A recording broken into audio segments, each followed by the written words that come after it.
남편 체력이 너무 좋아서 거기도 너무 커서 밤마다 미치겠어요. 저희 고용주 부인의 입에서 나온 이 한마디. 이 말을 듣는 순간 저는 6년 만에 잊고 살았던 뭔가가 깨어나는 걸 느꼈습니다. 주말 2일, 집에 단둘이 남은 시간, 그리고 절대 넘어서는 안 될 그 경계선. 여러분, 안녕하세요. 오늘 제가 들려드릴 이야기는 제 인생에서 가장 부끄럽지만 동시에 가장 솔직한 고백입니다. 57세의 나이에 제가 저지른 실수, 그리고 그 후 9개월간의 이야기를 들려드리려고 해요. 영상 시작하기 전에 구독 버튼과 좋아요, 알림 설정 눌러주시고요. 그럼 지금부터 시작하겠습니다. 제 이름은 정소영, 올해 57세입니다. 6년 전 남편을 폐암으로 잃었어요.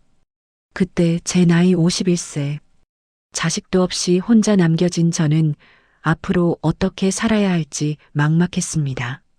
생계를 위해 여러 집을 전전하며 가사도우미 일을 시작했죠.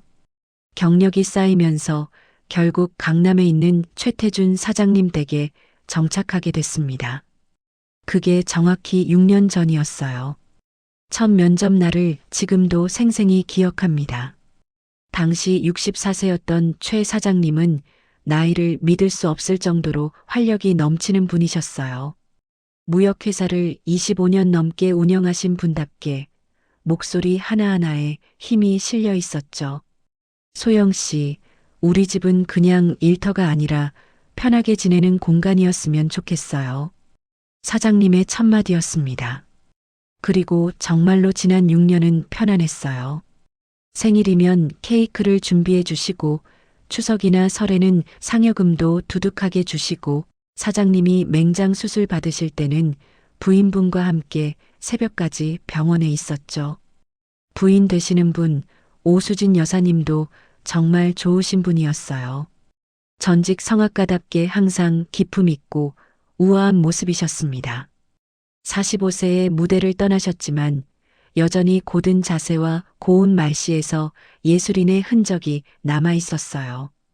그런데 최근 4개월쯤 집안 분위기가 묘하게 변하기 시작했습니다. 청소하고 빨래하다 보면 자연스럽게 집안 상황이 눈에 들어오잖아요. 오 여사님이 자주 피곤해 하시는 거예요. 특히 아침에 일어나실 때 허리를 부여잡으시는 모습을 몇 번 봤습니다.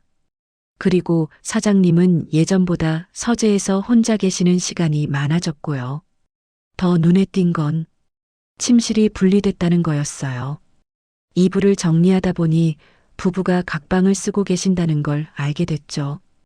언제부턴가 2개의 방을 따로 정리해야 했습니다. 명절에 가족들이 모였을 때도 왠지 어색한 기류가 흘렀어요. 특히 사장님이 퇴근 후 서재에서 혼자 브랜디를 드시는 날이 부쩍 늘었습니다. 홀로 책상 앞에 앉아 계신 뒷모습이 왠지 외로워 보였어요. 그러던 어느 4월 저녁이었습니다.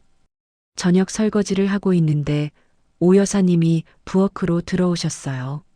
손에는 샴페인 잔이 들려 있었고 그 잔이 살짝 흔들리고 있었습니다. 소영 씨, 잠깐 대화 좀 나눌 수 있을까요? 평소와 다른 무게감이 느껴지는 목소리였어요.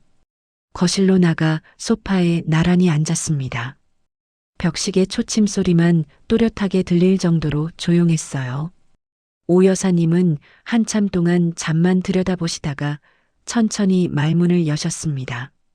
소영 씨, 이 얘기는 절대 남편한테 하면 안 돼요. 우리끼리만 하는 얘기예요. 손이 계속 떨리고 계셨어요. 저는 조용히 고개를 끄덕였죠. 6년 동안 쌓인 믿음이 있었으니까요. 사실 제가 부부 생활에서 너무 힘들어요. 처음에는 시댁 갈등이나 경제적 문제인 줄 알았습니다. 하지만 오 여사님의 얼굴이 점점 붉어지는 걸 보며 다른 종류의 이야기라는 걸 직감했어요.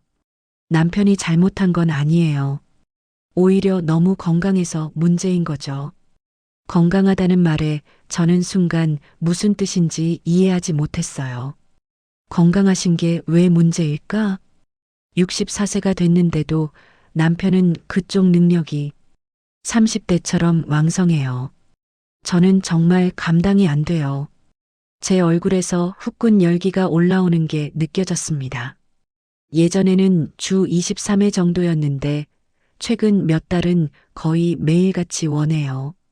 더 이상 견딜 수가 없어서 방을 따로 쓰기 시작했어요. 그래도 주말이면 피할 수가 없고 제 입이 벌어졌습니다. 6년 동안 이 집에서 일하면서 상상도 못한 이야기였어요. 어제도 그랬는데 오늘 아침에 일어나니까 골반이 너무 아파서 지금 정형외과에서 물리치료 받고 있어요. 저는 뭐라 위로해야 할지 몰랐습니다. 친구들한테는 절대 말 못해요. 누가 이런 고민을 이해하겠어요? 소영 씨만이 유일하게 털어놓을 수 있는 사람이에요.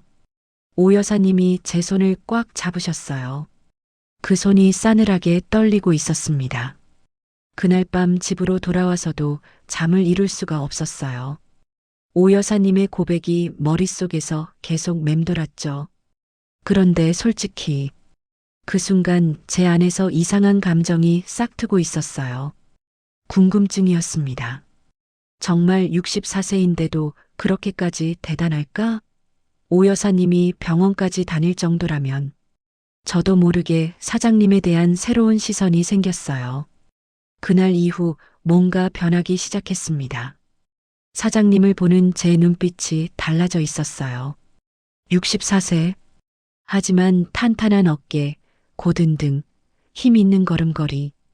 오 여사님 말씀처럼 정말 나이를 무색하게 하는 분이셨죠. 아침 식탁을 차리면서 사장님의 팔을 보게 됐습니다. 굵고 힘이 넘치는 팔뚝. 신문을 펼치시는 그 팔에서 남자다움이 느껴졌어요. 내가 지금 뭐 하는 거지? 왜 이런 생각을 하는 거야? 스스로에게 되물었지만 이미 답은 알고 있었습니다. 6년간 고용주로만 보던 분을 향한 감정이 변하고 있었어요. 남편을 떠나보낸 후 6년간 저는 그런 감정은 완전히 버리고 살았습니다. 여자로서의 마음 같은 건 포기했죠. 하지만 오 여사님의 고백을 들은 후 오랫동안 얼어붙어 있던 뭔가가 녹기 시작했어요. 실수도 잦아졌습니다. 찌개에 간을 2번 하기도 하고 빨래를 개다가 멍하니 서 있기도 했죠.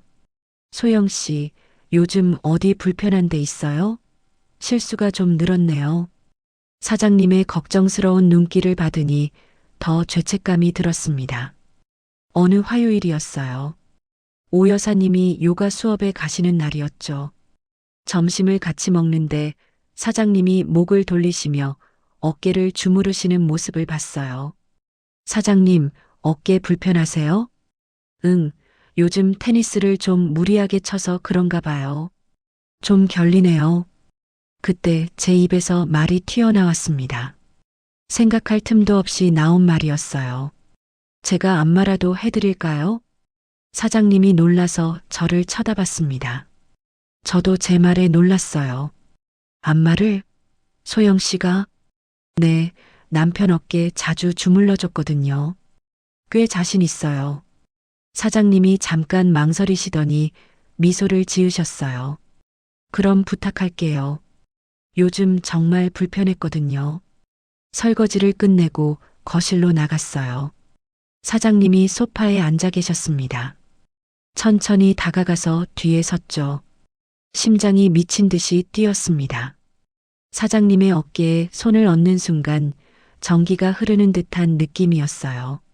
셔츠 위로도 느껴지는 단단한 근육. 정말 64세가 맞나? 이렇게 탄탄할 수가. 시원하네요. 소영 씨 손길이 정말 좋은데요? 그 목소리가 제 귀에는 특별하게 들렸습니다. 그 후로 화요일이 특별한 날이 됐어요. 오 여사님이 요가 수업에 가시는 화요일 오후만을 기다리게 됐죠. 처음에는 15분, 그 다음에는 25분, 30분. 점점 시간이 길어졌어요.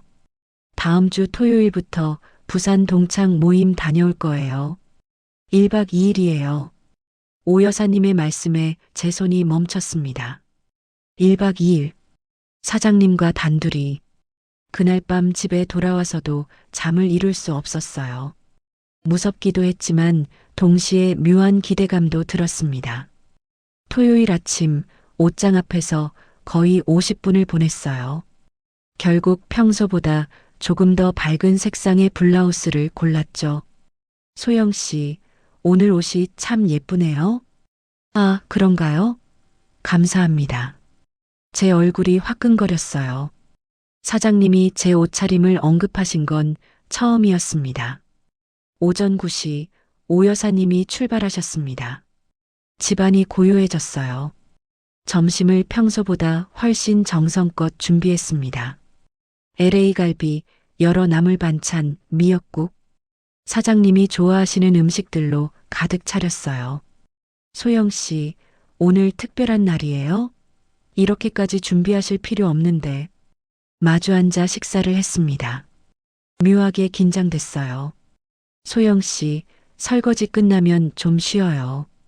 여기 앉아서 같이 영화나 볼까요? 평소 같으면 거절했을 텐데 오늘은 달랐습니다. 소파에 앉았어요. 사장님과의 간격이 평소보다 가까웠습니다. 아니, 제가 의도적으로 가까이 앉았는지도 모르겠어요. 시간이 흐르며 우리 사이의 간격이 조금씩 좁혀졌어요. 처음에는 60cm였던 거리가 40cm, 25cm로. 소영 씨, 네, 사장님. 6년 동안 정말 큰 도움을 받았어요. 소영 씨가 없었으면 우리 집이 이렇게 평화롭지 못했을 거예요. 제가 뭘 그렇게... 아니에요. 소영 씨는 우리에게 정말 소중한 사람이에요. 소중하다는 말에 제 가슴이 두근거렸습니다. 그날 밤, 창문으로 별빛이 들어오고 있었어요. 우리는 서로를 안고 누워 있었습니다. 소영 씨, 괜찮았어요? 네. 오히려 살아있다는 느낌이에요. 저도요. 이런 감정을 느끼게 해줘서 고마워요. 하지만 마음 한편으로는 죄책감이 밀려왔습니다. 오 여사님께 어떻게 얼굴을 들지? 앞으로 어떻게 되는 거지? 일요일 오후 6시 현관문이 열렸습니다. 다녀왔어요. 오 여사님의 경쾌한 목소리가 들렸습니다. 어서 오세요, 여사님. 소영 씨, 남편은 잘 있었어요? 네, 잘 챙겼습니다. 거짓말이었습니다. 하지만 다른 대답을 할 수는 없었어요. 그날 밤 제 방에서 천장을 바라봤어요. 주말 이 일이 꿈 같았습니다. 행복했지만 동시에 죄책감도 컸어요. 오 여사님이 돌아오신 후 3주가 지났습니다. 그 3주 동안 저와 사장님의 관계는 이어졌어요. 화요일 오후 오 여사님이 요가에 가시는 시간이 우리만의 시간이 됐습니다. 하지만 항상 조마조마했어요. 오 여사님이 알아채실까봐 매일 전전긍긍했죠. 그리고 소영 씨, 요즘 뭔가 분위기가 달라 보여요. 오 여사님이 저를 유심히 보셨습니다. 네. 표정이 밝아졌어요. 피부도 좋아 보이고. 좋은 일 있어요? 제 심장이 쿵쾅거렸습니다. 그리고 남편도 요즘 기분이 많이 좋아 보여요. 둘이 무슨 비밀이라도 있어요? 아니에요, 여사님. 그런 거 전혀 없습니다. 2주 후에는 더 결정적인 순간이 있었습니다. 소영 씨, 남편 세탁물이 좀 이상한데요? 요즘 속옷 빨래가 너무 많아요. 아, 날씨가 더워서 그런가 봐요. 그런가요? 근데 남편이 요즘 운동도 안 하는데. 오 여사님이 의심스러운 눈빛으로 저를 쳐다봤습니다.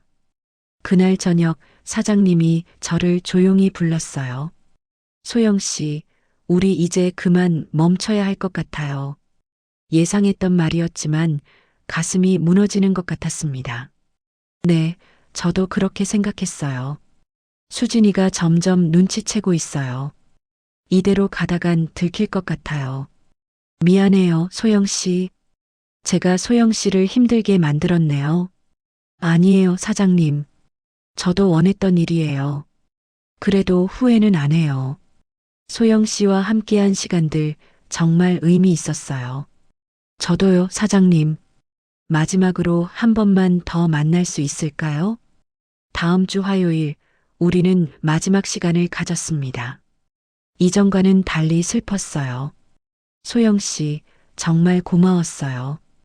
64세에 이런 감정을 느낄 줄은 몰랐어요. 저야말로요. 57세에 다시 여자로 돌아온 기분이었어요. 그날 이후로 우리는 선을 지켰습니다. 지금은 그때로부터 9개월이 지난 시점입니다. 첫 달은 정말 힘들었어요. 매일 출근할 때마다 사장님을 마주치는 게 괴로웠습니다. 하지만 시간이 지나며 조금씩 익숙해졌어요. 둘째 달에는 사장님을 봐도 예전만큼 두근거리지 않았죠. 지금은 거의 평정을 되찾았습니다. 아침에 식사를 만들고 청소하고 빨래하고 6년간 해왔던 일을 계속하고 있어요. 소영 씨, 우리 집에 오신 게 정말 행운이었어요. 소영 씨 없으면 어땠을지 상상도 안 가요. 오 여사님의 따뜻한 말씀에 눈물을 참았습니다. 저는 오 여사님을 배신한 사람인데 오 여사님은 여전히 저를 믿어주시다니. 여러분, 제 이야기 어떠셨나요? 부끄럽고 창피한 얘기를 꺼낸 이유는 하나예요. 여러분이 저 같은 실수를 하지 않으셨으면 해서요. 제가 꼭 전하고 싶은 말씀이 있어요. 첫째, 나이가 들어도 감정은 살아있습니다. 57세인 저도 64세인 사장님도 여전히 사랑하고 싶고 외롭고 누군가에게 의미 있는 사람이 되고 싶었어요. 이건 자연스러운 거예요. 하지만 그 감정을 어떻게 다루느냐가 중요합니다. 둘째, 작은 순간의 선택이 모든 걸 바꿉니다. 안마를 제안했던 그 순간, 예쁜 옷을 입었던 그날, 소파에 가까이 앉았던 그 오후, 사소한 결정이었어요. 하지만 그 작은 결정들이 모여서 큰 과오가 됐습니다. 셋째, 나이와 상관없이 판단력을 유지해야 합니다. 나이 들면 현명해진다는 말, 거짓이에요. 57세인 제가 이렇게 충동적으로 행동했으니까요. 넷째, 외로움은 위험합니다. 6년 동안 혼자 살면서 저는 외로움을 무시했어요. 괜찮다고, 이제 그런 거 필요 없다고 자신을 속였습니다. 하지만 외로움은 사라지지 않았어요. 다섯째, 잘못했어도 바로잡을 수 있습니다. 저는 큰 실수를 했어요. 하지만 관계를 정리했고 9개월 동안 성실하게 일하고 있습니다. 오늘도 저는 최태준 사장님 댁 가사도우미로 일하고 있습니다. 아침 7시에 출근해서 식사를 준비하고 청소하고 빨래하고 저녁을 만듭니다. 사장님을 봅니다. 담담하게 인사를 나눕니다. 오 여사님을 봅니다. 죄송한 마음을 담아 더 정성껏 대합니다. 이게 제 일상이고 제 자리입니다. 57세에 경험한 마지막 감정. 잘못된 선택이었지만 제게는 큰 교훈을 남겼어요. 여러분, 인생은 완벽하지 않아요. 57세인 저도 여전히 실수하고 후회합니다. 하지만 그때마다 다시 일어서려 노력해요. 조금 더 나은 사람이 되려고요. 나이는 숫자일 뿐이니까요. 57세든 64세든 몇 살이든 우리는 여전히 성장할 수 있어요. 긴 이야기 끝까지 들어주셔서 정말 감사합니다. 구독과 좋아요, 알림 설정으로 응원해주세요. 댓글로 여러분의 생각도 나눠주시면 감사하겠습니다. 다음에 또 만나요. 건강하시고 행복하세요.